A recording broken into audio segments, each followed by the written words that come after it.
Fala galera, beleza? Tranquilo? Então, hoje a gente começa uma aula sobre os filósofos pré-socráticos, tá bom?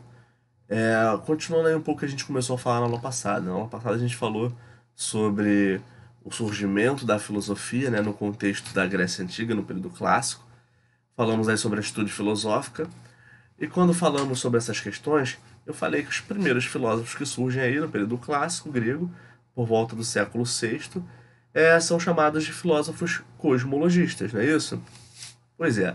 Esses filósofos cosmologistas são mais comumente chamados de filósofos pré-socráticos, tá bom? Assim, eu particularmente detesto esse termo, pré-socráticos, porque eu acho que, na maioria das vezes, esse termo nos induz a cometer erros de análise, tá bom? Eu prefiro muito mais o termo filósofos cosmologistas ou naturalistas. No próprio período, eles não eram chamados de pré-socráticos, mas sim de cosmologistas ou naturalistas, tá bom? Mas enfim, a gente precisa saber quem são esses pré-socráticos, porque esse vai ser o nome que vai ser mais utilizado, tá bom?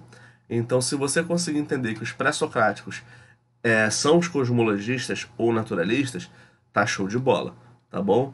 Entender que é a mesma coisa já vai ser um sucesso para a gente conseguir fazer aí as nossas análises mais à frente, principalmente em se tratando aí de Enem, né? As questões do Enem. Então, esses filósofos pré-socráticos estão preocupados com o quê? Com a natureza, com o cosmos, né? Com a origem das coisas, tá bom? Com a origem primária das coisas. Dois termozinhos vão surgir aí, o termo physis e o termo arche, que a gente vai ver daqui a pouquinho, mas, em geral, a gente tem que entender essa concepção do que são e qual é a principal proposta dos pré-socráticos. Show de bola? Tranquilo? Beleza? Então vamos lá pro vídeo, tá bom? Vamos para nosso slide aí pra gente analisar. Bom, pessoal, hoje nós vamos falar sobre os filósofos pré-socráticos, né? Hoje é a nossa aula 2 é de filosofia. Eu sou o professor Edson Damasceno, tá bom? Vamos falar sobre os filósofos pré-socráticos, mas eles têm outros nomezinhos, né? É importante a gente entender que eles têm outros nomezinhos como cosmologistas ou naturalistas, tá bom? Eu, particularmente, como falei antes, não gosto muito desse nome pré-socráticos porque tendencia ao erro, né? E cosmologistas e naturalistas faz muito mais sentido. Lembrando que na época ninguém chamava-os de pré-socráticos, tá bom? Eles eram conhecidos como os filósofos naturalistas ou filósofos cosmologistas, tá bom? Essa nomenclatura pré-socráticos só vai vir depois aí de Aristóteles, na verdade, porque Aristóteles vai ser um camarada que vai ser muito empírico, né? Muito sistemático, e ele vai basicamente sistematizar a filosofia, vai organizar o pensamento filosófico anterior a ele. Então ele vai ser o grande responsável por essa definição, tá bom? Só pra gente entender, pré-socráticos não significa que eles vieram antes de Sócrates, por isso pré, tá bom? Mas que eles, na verdade, o pensamento deles, na verdade, era um pensamento anterior às preocupações socráticas. Eram filósofos que estavam preocupados ainda com o questionamento sobre a origem das coisas, sobre o que era o ser, tá bom? Sobre o que era uh, a, a natureza primária, a origem primordial de todas as coisas, tá bom? De todos os seres, de tudo que existe no mundo. Qual a natureza de tudo. E quando eu falo natureza, não é o cavalinho que anda na natureza, ou a plantinha, não é isso, tá? Mas quando eu falo natureza, eu quero falar a origem das coisas, o estado de natureza das coisas. Beleza? Show de bola? Então, a gente vai dar uma seguida aqui no slide, tá bom? Para a gente entender e recobrar um pouquinho do sentido de filosofia, né? Então a palavra, o termo filosofia, tem origem aí do termo, da junção dos termos philos e sophos, tá bom? Do grego antigo. Philos, que significaria amor, né, prazer, mas não amor no sentido romântico da palavra, mas que a gente atribui hoje em dia, mas no sentido fraternal, tá bom?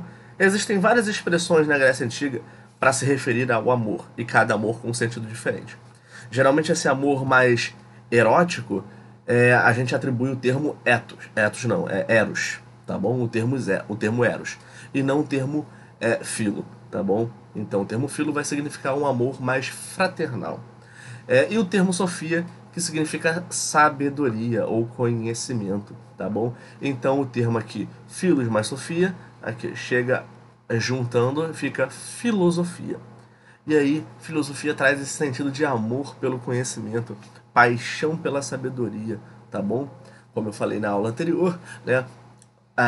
O papel da filosofia é questionar o óbvio, é indagar o que está pronto. A dúvida é o que movimenta o ato filosófico, a atitude filosófica, tá bom?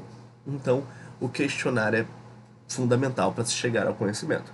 Nunca na história da humanidade se chegou a qualquer tipo de conhecimento sem antes partir-se de uma dúvida, partir de uma pergunta, tá bom? Então isso é fundamental. Então, filosofia é isso, o amor pelo conhecimento. Os pré-socráticos, como vocês podem ver aqui, né? Eu estou reforçando o uso desse termo porque ele é o mais comum, é o mais utilizado, é o termo que você vai encontrar mais aí nas questões do Enem, nas questões de outros vestibulares e em muitos materiais que você pode encontrar pela internet, tá bom? Mas lembrando aí que eles têm outros termos, outros nomes que designam melhor até o pensamento deles, que tá aqui é cosmologistas ou naturalistas. E eu particularmente prefiro esses termos do que a alcunha pré-socráticos, que eu acho muito ruim, tá? Eles surgem aí, os primeiros filósofos, né, surgem aí por volta do século VI antes de Cristo, né, compreendendo aí o período clássico da história da Grécia antiga, né, na Atenas clássica, e como eu falei na aula passada ali, período do surgimento da democracia, da mudança de paradigmas na história da Grécia, tá bom? A preocupação desses filósofos era buscar entender o cosmos, a origem das coisas, a origem de tudo, tá bom? E eles vão trabalhar com dois termos importantes, tá bom? O termo de physis e o termo de arche. O conceito de physis trabalha com a ideia da natureza, dessa origem natural das coisas, enquanto o conceito de arche trabalha com o elemento primordial, tá bom? Alguns filósofos vão divergir sobre isso. Alguns vão chamar de physis, outros vão chamar de arche. Vai variar bastante qual o termo que vai ser usado. Né? Em geral, nós vamos ter filósofos que vão se preocupar mais com um elemento material, né? Um elemento primordial das coisas, mais material, enquanto outros vão buscar um elemento formal, né? Um elemento ideal, um elemento que está no campo das ideias e não da concretude, da matéria em si, tá bom? Então nisso vai divergir o que é físico, o que é físico, que é da natureza, e o que é arque, que é um elemento primordial, um elemento que pode ser até ideal, formal, tá bom? Mas eu vou falar melhor disso quando a gente chegar nos filósofos.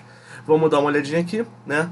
Eles divergiram sobre o pensamento, sobre o que era esse princípio primordial das coisas. Não houve um consenso, olha aqui, ó.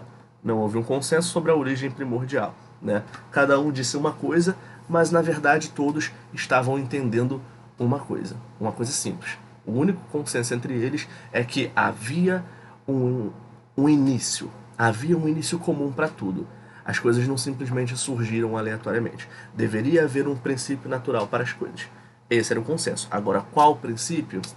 Aí eles vão divergir. A gente vai chegar lá, tá bom? Vamos dar uma olhadinha aqui, ó. As escolas filosóficas, né? Escola jônica, escola pitagórica, escola atomística e escola eleática. Né? Tales de Mileto, Anaximandro e Anaxímenes foram pertencentes à escola jônica, né? Ali da região da Jônia. Pitágoras de Samos pertenceu à escola pitagórica ou itálica também, tá bom? Podemos chamá-la de escola itálica, que está na região da Península Itálica ali. Demócrito de Abdera pertenceu à escola atomística, tá bom? E Parmênides de Eleia, né? Parmênides de Eleia pertenceu à escola eleática, tá bom? Na escola jônica aqui também tem o Heráclito, que eu não botei aqui, mas mais pra frente eu vou falar dele, tá bom? Só para vocês perceberem, é comum que todos os filósofos tenham no sobrenome aqui a origem, né? A cidade de estado de origem. Então, Tales vinha da cidade de estado de Mileto, né? Pitágoras de Samos, Demócrito de Abdera e Parmênides da cidade de Eleia, tá bom? Todas ali compondo a região da Magna Grécia. Beleza, galera? Tá tranquilo até aqui? Vamos lá, vamos avançar. Os filósofos, então, das escolas. A escola jônica aqui, primeiro, nós temos o Tales de Mileto. Tales vai entender que o princípio primordial das coisas é a água. Né? Ele entende que tudo tem em sua composição água. Né? Assim, como a água, mesmo que ela mude de estado de natureza, ela não vai mudar a sua essência. Ela vai continuar sempre sendo água. Né? Ainda que ela esteja em estado sólido, ainda que ela esteja em estado líquido, ela continua sendo água, ela não perde a sua essência natural. Então a água é um elemento imutável e que é necessário para todas as outras coisas acontecerem. É claro que pra gente hoje a gente entende que não, né? A gente sabe do que é formada a água e tudo mais. Mas é importante entender que para o princípio filosófico do questionamento de buscar essa resposta é fundamental, é um passo muito importante agora aqui, tá bom? Então ele está buscando um elemento físico. Percebam que o Tales, né?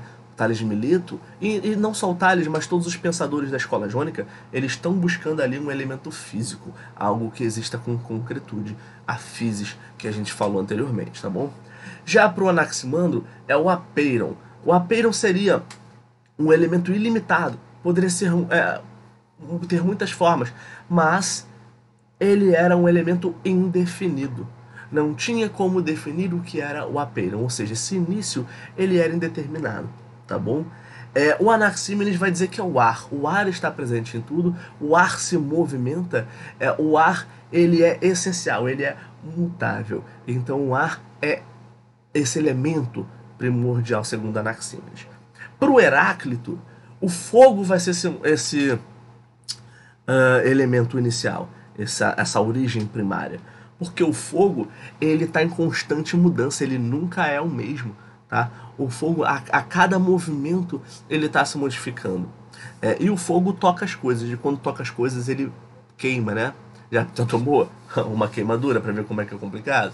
Então, quando o Heráclito de Éfeso diz pra gente que o fogo é essa origem primária por causa do movimento, porque ele não se movimenta, mas também porque ele se movimenta o tempo todo, desculpa, mas também porque o fogo ele modifica as coisas, ele se modifica e modifica tudo aquilo que toca, tá bom? Então, para o Heráclito, o fogo é esse elemento físico inicial das coisas, mas o movimento para Heráclito é o que faz as coisas estarem em constante transformação, tá bom? Ele tem uma frase muito importante do Heráclito que diz: ninguém entra no mesmo rio duas vezes. Por quê? Porque o rio não é mais o mesmo da segunda vez. O rio não é mais o mesmo, você não é mais o mesmo. Por quê? Porque quando você entrou naquelas águas, você era você ainda não tinha vivido aquela experiência, e nem o mar viveu a experiência de recebê-lo. Após a primeira vez, quando você entra novamente, você já viveu aquela experiência. Então você é um outro ser, um ser que já foi modificado pela primeira experiência. Então a tua experiência, ela vai te modificando, ela vai te construindo, tá bom? Então para Heráclito esse movimento cria mudança, e essa mudança ela é essa origem primária das coisas, tá bom? Aqui a gente tem os filósofos da escola atomística, né? O Demócrito de Abdera, e os filósofos da escola eleática, né? No caso, o filósofo Parmênides de Eleia, tá bom? Para o Demócrito, o elemento primordial é o átomo, ou seja, é um elemento indivisível, né? Hoje pra gente é até mais tranquilo entender o que é o átomo, né? A gente sabe, inclusive, que o átomo não é a menor parte da matéria, não é isso? A gente sabe que vai além disso, só que naquele momento esse é um passo importantíssimo, né? O que o Demócrito está entendendo é que toda matéria tem um princípio primordial.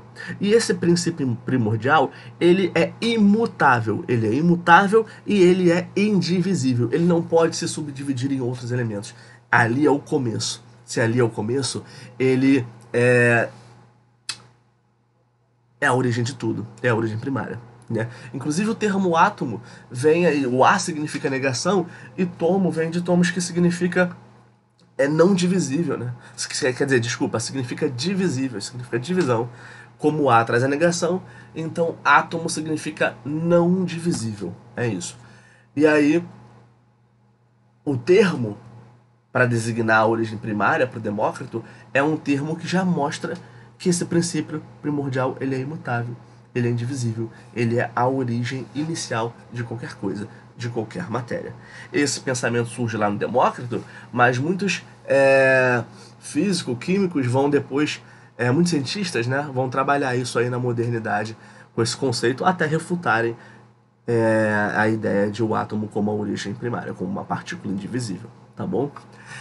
Mas aí começa lá na filosofia. Olha como que a ciência, a produção da ciência, precisou da filosofia. Como a filosofia deu o pontapé inicial, né? É o que eu falei. A filosofia parte da indagação das coisas, do óbvio, do que está pronto, né? O questionamento é o mais importante, que é o questionamento que vai te levar ao caminho para as respostas, tá bom? A filosofia deu esse pontapé inicial, não só com a dúvida, com o pensamento, com o questionamento, mas também ela conduziu a algumas respostas. Essas respostas foram depois melhor estudadas, tá bom? Isso só para a gente entender um pouquinho do papel da filosofia para a importância da sociedade de maneira geral, tá bom? Nós temos aí o Parmênides de Eleia, que vai falar no elemento 1, né? O termo, né? O conceito do Parmênides já não é uma coisa muito concreta, é uma coisa que está ligada aí ao arquê, né? A uma coisa imaterial, uma coisa ideal, formal. Parmênides vai dizer que o um é um ser imutável, é um ser que ele é porque é. E esse ser é a origem das coisas. Parmênides tem uma frase muito interessante que diz o seguinte: o ser que é, e o não ser não é. Vamos lá, vamos reformular essa frase que foi meio confusa, né? O ser é, o não ser não é. Pô, professor, mas isso parece muito tosco, essa frase. Cara, não é. Sabe por que não é tosco? Porque quando ele diz que o ser é, ele está dizendo que a essência do ser é o que define o ser. Agora, quando o não ser não é, ele está dizendo que aquilo que o ser não é a sua essência. Deu para entender? Ficou confuso? Ficou, né? Então vamos pensar do seguinte: eu não posso dizer que essa parede é preta, porque ela é branca, não é? Então, o ser ela é branca. Ela é branca. Tá bom? Eu não posso dizer que amanhã ela vai ser preta, ou que ontem ela era preta, ou que daqui a pouco ela é preta. Não. Sabe por que ela não posso dizer que ela é preta? Porque ela não é preta. Ela é o que ela é. Ela não é aquilo que ela não é. Entendeu? A definição dela, a essência dela, é exatamente o que ela é. E como que a gente sabe que o que ela é a essência? Na antítese. Quando a gente faz a análise da antítese. Justamente olhando para o que ela não é, a gente consegue definir o que ela é. E isso mostra a essência verdadeira. Tá bom? Vamos voltar aqui para a gente falar aqui, olha só. Pitágoras, né? Pitágoras é um cara também dessa parte aí mais formal e não material, né? Pitágoras vai pensar que o número é a origem de tudo. Pitágoras era um matemático aí da cidade de Samos. Pitágoras vai dizer que o número é a origem das coisas. Porque tudo é número para Pitágoras. Todas as coisas são compostas de número. Vale você pensar que, por exemplo, nós, o ser humano, né, ele é composto a partir de um conjunto de cromossomos. Olha só. Mas se você pensar, tudo tem número. O tempo é medido. Nós nos medimos. Né? Nós medimos a hora, nós medimos o nosso peso, nós medimos a nossa altura, nós medimos a nossa capacidade, nós medimos tudo o tempo inteiro. Nós quantificamos as coisas, né? A gente operacionaliza as coisas do mundo, a gente sistematiza. E esse pensamento é bastante matemático, é bastante lógico, racional, e é Pitágoras que traz essa preocupação de sistematizar as coisas. E a matemática tem esse papel, né? De quantificar, de sistematizar, de organizar as coisas, tá bom? Pitágoras traz essa preocupação pra gente. Mas, de maneira geral, não só Pitágoras, todos os filósofos estão preocupados com essa racionalidade, tá bom? Como eu falei na aula passada, a filosofia inaugura o pensamento racional em contraponto ao mítico, né, anterior. Então a racionalidade é um princípio da filosofia, tá bom? É um princípio da filosofia e que vai ser muito praticado agora pelos filósofos pré-socráticos, tá bom? Eles acho que eles são verdadeiros revolucionários. Os pré-socráticos são verdadeiros revolucionários porque eles permitem essa quebra de paradigma da mitologia para o pensamento racional filosófico, que mais tarde a gente vai ver que a ciência vai se apropriar dessa racionalidade, né? E a gente vai falar em pensamento racional científico. Show de bola, galera? Tranquilo? Dúvidas? Não? Se não tiver dúvidas, é isso aí por hoje. Na próxima aula a gente vai dar sequência. Se tiver dúvidas, acompanhe o slide. O slide também está sendo enviado para vocês aí lá no Drive, tá bom? Acompanha, dá uma revisada. Tiver dúvidas, fala com a gente, que a gente está disponível para tirar as dúvidas de vocês, tá bom? Tamo aí, galera. É isso. Se protejam, se cuidem. Tamo junto, galera. Grande abraço.